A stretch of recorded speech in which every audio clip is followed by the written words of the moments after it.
if I ask about, so have you thought about euthanasia? And then it's like, well, we don't talk about that. Mm. And then eventually, when they move past that shock or sometimes move past that, like that choking point, then Mhm. you can start to have a conversation about, okay, so what does euthanasia mean and how is it not giving up? It's not about giving up. It's about finalizing a story in a really beautiful and peaceful way.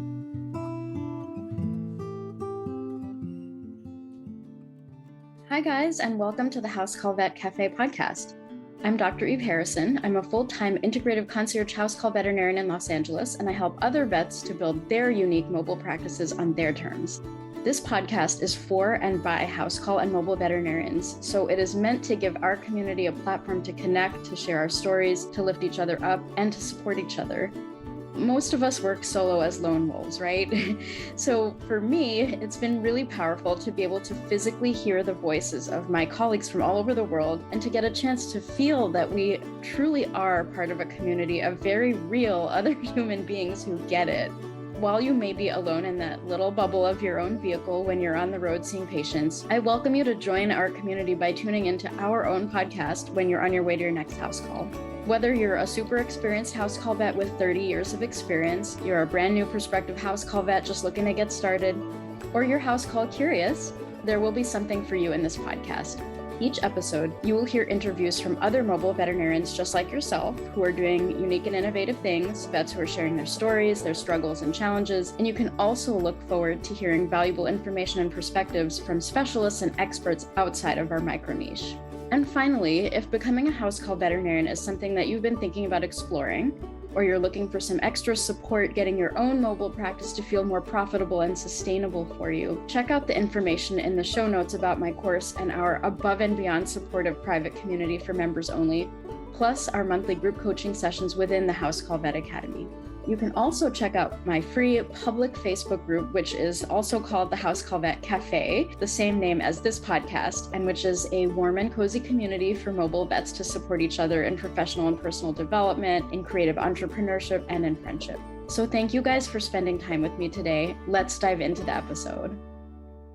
Hey everyone, we have a really cool guest today with us. Her name is Sieske Valk, and she is the founder and quality of life expert and end of life doula at Autumn Animals in London in the UK. Sieske helps injured, chronically ill, and elderly pets and their families live the best quality of life possible. She has a background in veterinary nursing and the social sciences and has a special interest in maintaining the human-animal bond when dealing with loss. Sieske is originally from the Netherlands, but lives in London, UK with her husband and super senior cat, Lewis. She loves to read, sing, and geek out on topics like dermatology and continuously learn about human and non-human psychology.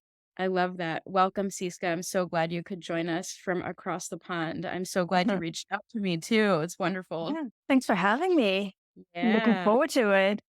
Yes, you're a really cool guest on the show for a variety of reasons, and we'll get into that. But first, I wanted to find out a little bit about what you like to snack on in the car when you're on your way to appointments.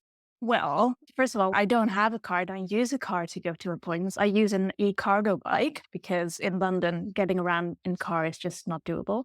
So I'm on my bike the whole day and I need proper fuel to support me throughout the day. So I snack on nuts and fruits. Very boring, but it does the Fantastic. trick. So, do you keep it like in a little pouch on your bike or like a little basket or something, or it's just like in your bike? Yeah. Like, where do you store your stuff? I have a Lululemon bag with all my little pots and jars in there with my lunch and my tea flask and my water bottle. And yeah, a little jar with nuts and then a banana or some other kinds of fruits that I have on me. That's Yeah, so I have my bike has panniers. So I have one pannier full of food and another pannier full of dog treats. oh my gosh, that is so delightful. Yeah. Like, what a whimsical image, doing your beautiful work, coming to homes on your bike. Oh, I love that. And for folks who haven't yet observed, Sieske has a beautiful accent, which is, as she told me just before the show, a combination of Dutch and American. So you guys by now all know I love accents and I'm really digging yours. It's so funny because in the Netherlands, lots of us have grown up with American TV. So all of our, like, the way we speak English is very American. And in school, they try to beat it out of us and trying to get us to listen to BBC radio. But it's very difficult to get our American accents out of us. But then when I moved to the UK, like British words there are some things that are different in British than compared to the American language. So my partner who's British is sometimes telling me, no, that doesn't sound right. That's very American. This is the right word. This is the correct word. So it's a nice combination of, I think, a Dutch accent and an American accent and an English accent. Like a sprinkle of BBC in there, right? Exactly. Yeah. Yeah. That's so interesting. I love that. So what you do is just so unique and interesting. And you're the owner of Autumn Animals right now, which is a mobile practice. Is that right? You are the owner and you're working Yeah. solo as a veterinary nurse at this point. Is that right? So I'm not working as a veterinary nurse anymore. I used to work as a veterinary nurse in clinic, and I quickly decided that was not where I wanted to stay. I wasn't made for working within four walls and under a roof. So when I set up Autumn Animals, I was like, ever since living in London, I've always been taking care of animals in their home environment. So when I started thinking about professionalizing the palliative and hospice side more, I was like, okay, I can keep on doing this on my own, but actually this needs to be bigger. I need to feel like palliative and hospice care needs to be bigger. So I need to get more people involved. So that's why I decided to start Autumn Animals in such a way where I am like the care coordinator and I do some parts of the care work, both for the animals and their guardians, but then also really support a team of veterinary specialists that can also do care work and spread the word and spread the gospel of palliative and hospice care. Oh, that's amazing. And Mm. so can you tell me a little bit more about Autumn Animals? Like what kinds of veterinary professionals do you have working for you? What kinds of work do they do? And, how does a day-to-day kind of day in the life look? And how does an appointment look with an Yeah. end of life doula and with quality of life expertise involved Mm. in the way that you do with your psychology background and all of this? Yeah. Yeah. So no day is the same, obviously, because every patient is different and every situation is different. But how it usually works is people come to me through word of mouth referral or through their veterinarian. And it's often a case where their animal is just really ill or really old. And they just want to have either like a second opinion or they just want to talk the case through with somebody who is not their primary veterinarian. And because unfortunately here in London, and I'm not sure whether that is UK wide or whether it's globally, there's a lack of trust in the primary veterinarian, Yeah.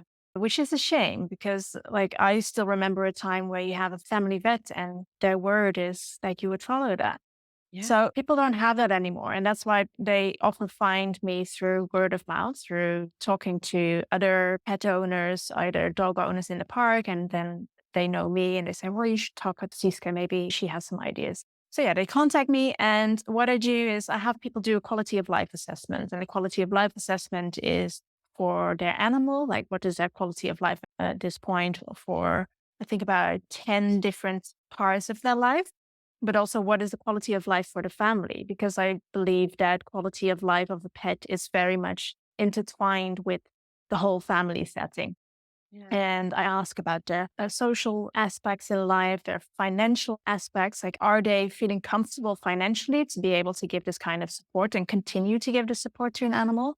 And also, like, what their fears are, what their relationship is with their primary vet.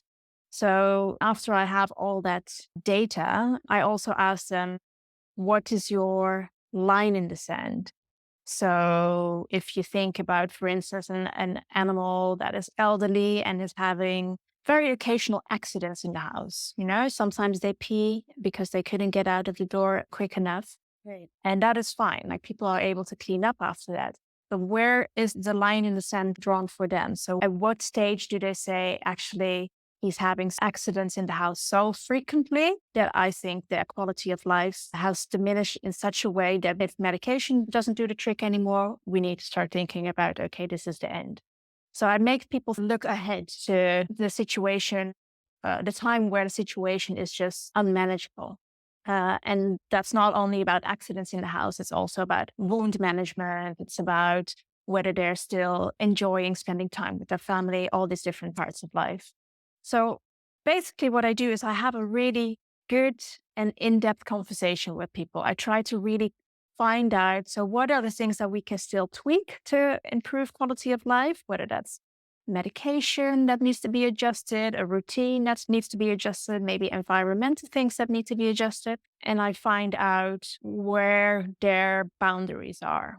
Hmm. And I write that down in a report. And so we make those adjustments. And then I keep on checking in with people over a period of time, depending on the illness or the age of the animal. It's either weekly, in the beginning, sometimes it's even daily, sometimes it's monthly. And we keep on checking back with that quality of life assessment, like have some parts of the quality of life changed?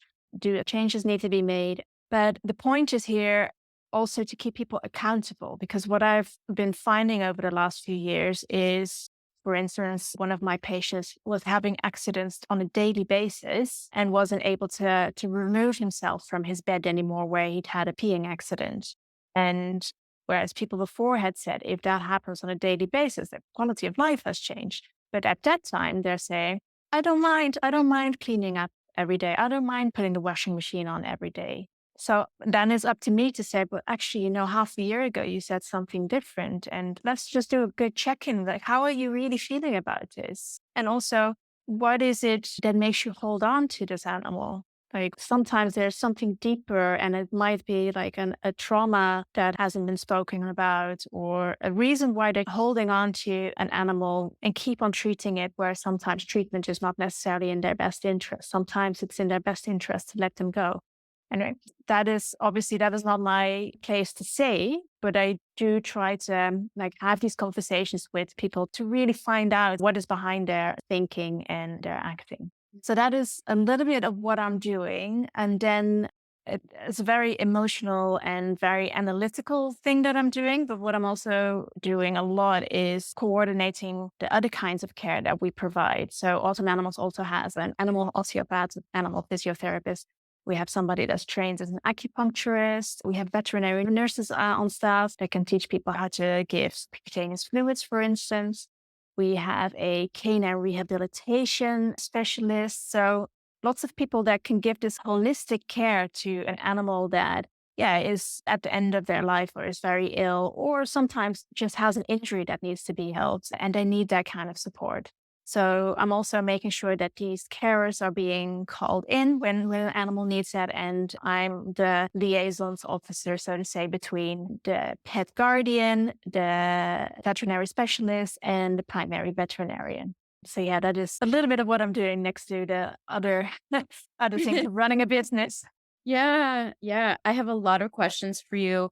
Some of them are logistics, some of them are just so much curiosity, but I wanted to say what a beautiful business model. What a beautiful model for collaborative care, Mm, including, you're speaking my language when I hear you say words like boundaries and respecting the boundaries of the client mm, themselves. Like we always talk about our boundaries as the professional, but there are also boundaries that our clients have. And yeah, that is tied up, as you said, also with accountability and with trauma. yeah. And I think it is very hard to do grief work and work around pet loss. And as you said, very emotional subjects without some sort of training in how to hold that or very, very clear intentionality with how to hold the complexity that is grief. Like there's a lot of rote stuff like, okay, ask the person this.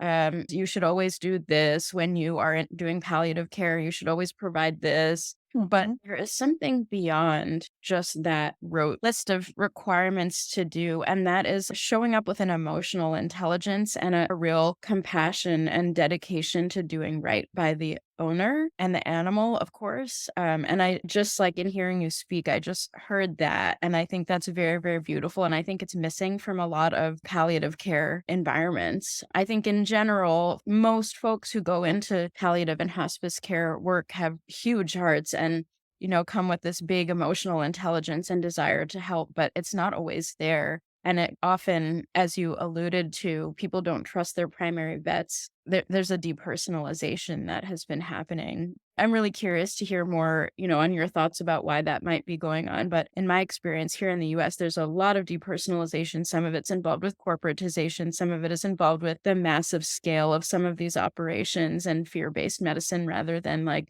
trauma-informed providing of medicine and trauma-informed providing for your employees and your team. And I think the clients can feel that. So I just wanted to tell you that I really appreciated just hearing your description of what you do because it feels so heart centered. And I really like hearing about that because I think we all need inspiration from that type of model and that type of intentionality. So I guess my next questions were one, does your team have veterinarians that are actually doing euthanasia? And do you have any special training in how you became a doula in this way, like your end of life doula and quality of life expert? And how did you get this expertise that you have? Clearly, it's palpable by the way you speak. I can tell that you're trained in a very certain intentional and empathetic way. Well, actually, what you said about the euthanasia service, I completely forgot to say that earlier. Yeah, that's one of the big things that we do as well. Is we provide home euthanasia. And I think how we set ourselves apart, how Autumn Animal sets itself apart from the other home euthanasia services is that we always come in twos. So it's always me with a veterinarian. Wow. And because I have found and I've heard experiences of vets that obviously when a vet goes into a home to do the home euthanasia, they are concerned about the client, but they're obviously working mostly on the patient, making sure that that goes as seamless as possible. And I am there to support the vet in that. So, yeah, I make sure that because of what my veterinary nursing background, I know how to prepare the stuff that they need to have prepared. I take care of the paperwork. Before we go on consultation, people have spoken to me already, and then they see me. Like we've had a pre-consultation, so to say, and then they see me, and it's like, oh, we've spoken over the phone. And so I come to the house with the veterinarian. I support the vet in setting up all the drugs and all the consumables. I make sure that the paperwork is done so the vet can really focus on the patient. And then while the procedure is being done, I not only narrate the process, I also affirm towards people that it's okay that they need to keep on talking to the animal and like sometimes people feel like, oh, should I be talking now? The vet is really focusing on this. And I tell them it's okay. No, they can still hear you before the sedation. It's okay. Maybe you want to give them some treats or, to make sure that they feel comfortable as well. And I gauge the situation as well. Like, do these people need some extra time? Do we need to step out of the room? And so, yeah, that is how we perform the euthanasia bit. And then after, I take care of the after passing service. So a veterinarian can go and step outside of the house if it's a safe situation as a family that is not too aggressive or in any other way emotional. And then the veterinarian can leave me there and I can really take my time with them, and which is especially important if there's children involved. So we can take time, say goodbye to the body. I can explain to the children what is going to happen to the body. And then we have this pretty beautiful cocoon we put the dog or the cat in. It's almost like a casket. I let people close it, put the flowers in, whatever they want to put in there. Yeah, and then I take the animal away to the crematorium. So yeah, that is how our euthanasia process goes. It's very personalized and very much focused on taking that time. And I think my insistence on the process being like that comes not necessarily from my end of life doula training, but from my experience working in general practice as a veterinary nurse and seeing how sometimes it's so rushed, especially in a small independent practice where you only have one or two rooms. You're going to be consultation rooms. You're going to be needing that room soon. And then you don't have a special exit. So people have to go walk through the waiting room being completely distraught. So that's why I really wanted it to be as personal and as calm and non-stressful as possible. And then with regards to my training, so yeah, I've had veterinary nursing training in the Netherlands and almost 10 years of experience as working as a veterinary nurse with a variety of really great and really shitty veterinarians and nurses. I've learned a lot from them. And then the more I noticed that I had a knack for this kind of palliative and hospice support, started looking into training for that. No, let's take a step back. So I'm not trained as a psychologist. I'm trained as a human geographer. So I worked in the social sciences and international development and environmental studies. So I did quite a lot of research and qualitative research. My interviewing style was always very qualitative. So I love just listening to people telling their stories and getting lots of information out of them. So I think that training of really like this being able to listen to people and ask them the right questions has to help with this kind of work as well. So here in the UK, we have the Blue Cross and they do pet bereavement support. So they have a telephone line that's run by volunteers who are pet bereavement supporters. And it's all free. Like everybody can call them day and night if they're Oh. feeling stressed about, like if they're experiencing pet loss. And so they do a training in pet bereavement support. So you can be one of these volunteers. So I did that.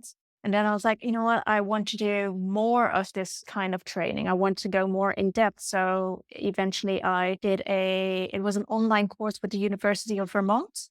So they have a end of life doula training, but they also have an end of life doula for companion animals training with Francesca Lynn Arnoldi. And I can like really, really recommend their training. So all these different trainings together, combined with me being Dutch and really nosy, so very direct, but also being really, really nosy, I think that really helps in doing this work. Yeah. Mm. I think it's sometimes a bit shocking for the British people to have to deal with my questions. But in the end, it does help because I always describe it as this, like there's this initial shock, like, I can't believe she asked that. Like if I ask about, so have you thought about euthanasia? And then it's like, well, we don't talk about that. Mm.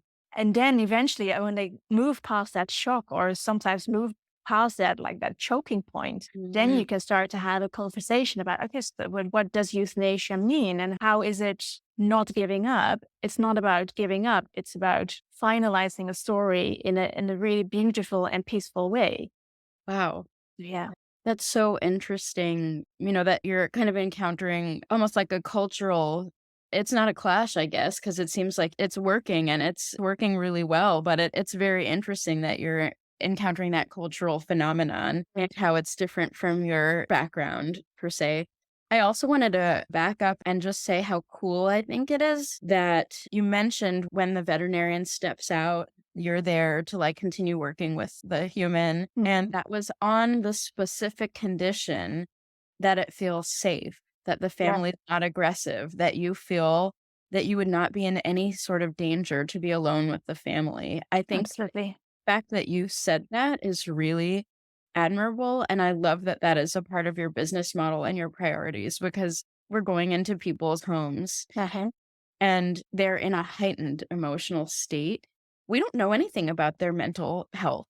We Yeah, don't know if they're a violent person. We don't know if they're an alcoholic. We don't know if they have a personality disorder, which might cause them to act out in a certain way that could endanger us. uh-huh. And so I think doing the work that you do is so important and it's high risk, and it's also you're subject to the projections of other people in such an intense state.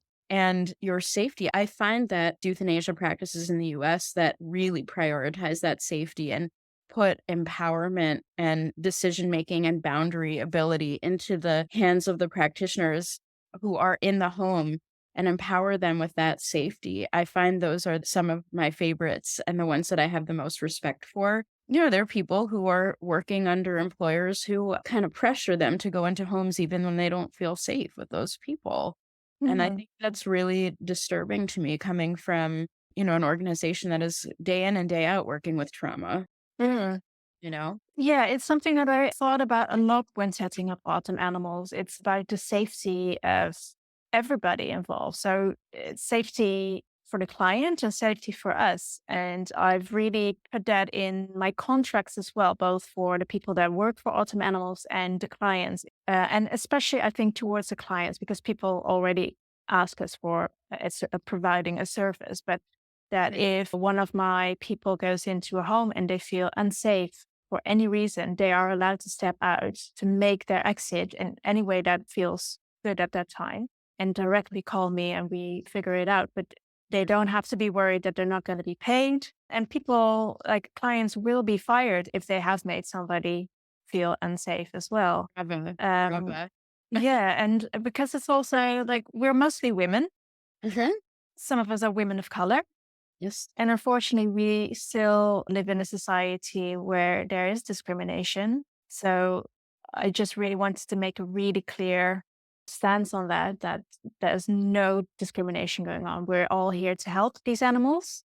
And if there's any form of discrimination, then that's just the end. So, Bravo. yeah, I'm so proud. I'm so thank proud you. to hear that. Like, this is really beautiful, and we need so much more of this in our profession.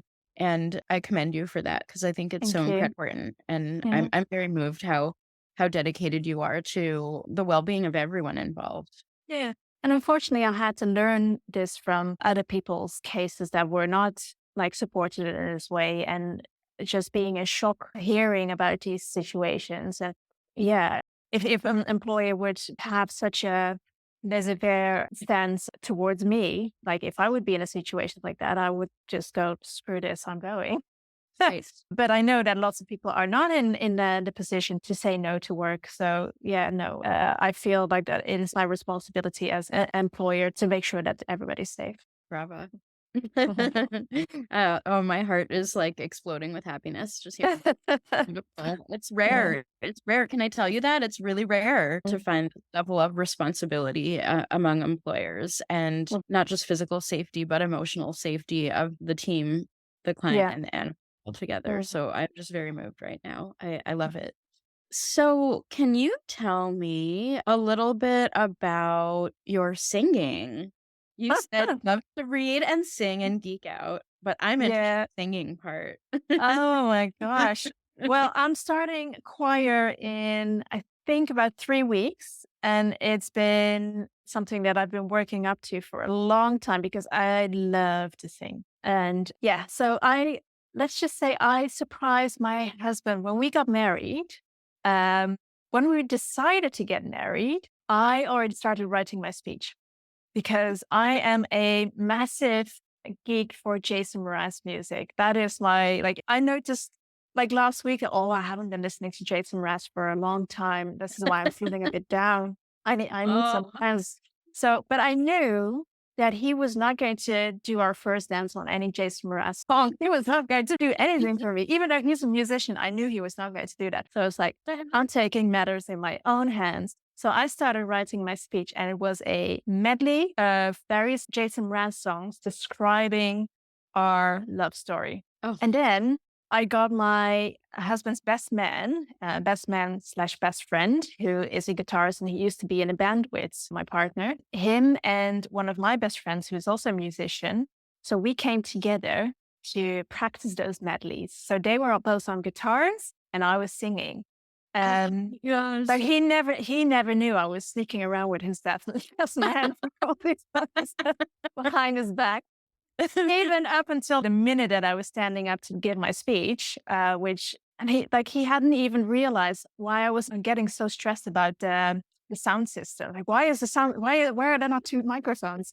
Anyway, so I sung a medley of Jason Mraz songs to tell our love story to our whole wedding venue and our 100+ guests. And just that process of just being creative with music and just singing really lovely love songs and singing together with your friends, that really made me see like, oh, no, I need to do more singing. Yeah. And like I can hold a tune. I've been raised in a musical way. I used to play various musical instruments, but now I'm like, you know what? I am going to join a choir. And so, as with all hobbies, when you are self-employed, when you're a business owner, they're just pushed to the side. And now I was like, you know what? I've been like work is my everything. And in my free time, I just love to sit on a sofa with my cat and read a book. But actually, I need to do something for me that takes me away from the house and just do something that raises the endorphin levels. So I'm going to start joining a choir in 3 weeks. I'm really looking forward to it. Oh, this is so wonderful. I love it. I don't know if you know this about me, but my alter ego is that I'm semi-professional flautist. And so Oh, music has always been very important to me, just as oh. a like identity and a release from everything that Mhm. our work requires. So I love that music has a similar kind of way for you. And I love that you did that Jason Mraz medley. Like, it's so beautiful to incorporate music with ceremony and, celebratory Yeah. things. Yeah, no, it was amazing. I was just I think because nobody had realized that I could hold a tune. So it was extra fun and it was really funny and he felt really bad for not organizing something like that for us as a musician. Oh my gosh, that's Yeah. hilarious. Yeah. That's so cool. I mean, you probably had the chance to, like, reveal to, like, all of the people in your life your inner musician singership and Oh, yeah. So when I grew up, I'm an 80s baby. So as a young child, I was very much into Bon Jovi, and I still am. I mean, I'm still a Bon Jovi lover. No, this is really, really showing a lot about my musical great. taste, which I don't think lots of people think is very good. Anyway, but now I'm listening back to Mariah Carey, which at the time was also quite big. And I was like, oh, Mariah Carey, that was pop music. Yeah, but the talent and the emotion and Oh my like, gosh, yeah. very moving. And the And then range. the The range, range. the range, like, the technical skill. Oh my god. Yeah. Yeah, yeah. So I'm expecting at the end of 2023, I will be able to get that range too. Excellent. I look forward to it. We'll Setting have the bar you back as high. a guest so that you can demonstrate. We'll have you back to sing an aria, and let's see, we'll, like, Queen of the Night, that's what we'll have you do. Hmm. All right. And we'll hear your range. Oh my god, that's amazing. Thank you for sharing that. I love bonding and connecting with other people who are moved by music and that to be special. So I just wanted to ask, kind of bringing it in, is there anything else that you'd like to share with our listeners today? Anything about your business or what you do, or anything that you'd just like the veterinary community internationally to know? Anything you want to share? Yeah. So my goal in life is not necessarily making Autumn Animals the most successful company in the world. What I would love is for palliative and hospice care to be normal.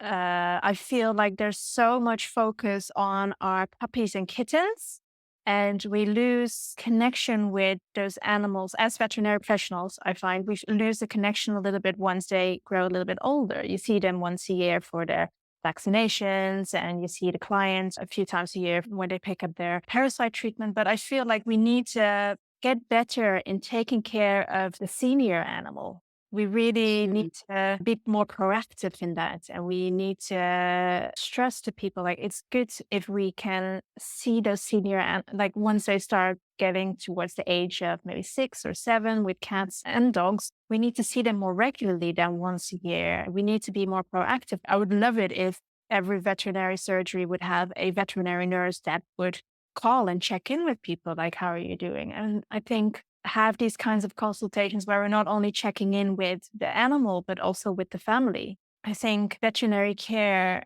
and I feel like that is where we lost track a little bit, is veterinary care has become so hyper focused on just the pet and not necessarily the family.